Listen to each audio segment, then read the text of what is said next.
Over there. Tarzan Joshua. Abracadabra. Nakakatulala lang. Nadala niya na yung ganun. Oo, nakakatuyo ng lamunan. Sobrang Hindi natin super. hindi namin doon na-feel ng rehearsals. Even ng technical rehearsals. Walang ganun, pero iba yung hype kapag nandyan na yung audience, nandyan na yung mga hurado na kikilapi sa amin.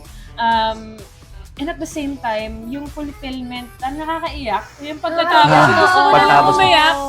Yung nakaka-proud din syempre si Joshua kasi... Yes! Actually, Joshi, Congrats. gusto ko malaman, anong na-feel mo nung sinabi sa'yo ni ate yan na ang galing mo, Marte? Nagulat nga ako kasi. Hindi mag-artista. Hindi mag-artista. Artista na yan. Tapos, kasi introduction pa sa kanya, TikTok crush.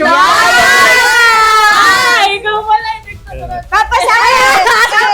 Hey! Pero nagulat ako kasi it's such a parang honor to get a comment like that from Christian yan. So, parang wala, first time, as in, like what Faye tuloy, Liza said, is that nung rehearsal kasi, parang we tried na mag-in character. Pero iba yung feeling ngayon eh. As in, parang kami, like, ano talaga yung character. Ate and left no crumbs. Yes.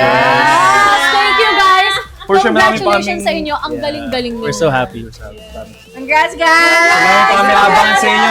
Congrats, brothers. Thank you. Pahinga na muna kayo, guys. Stages yan. Grupo! Grupo!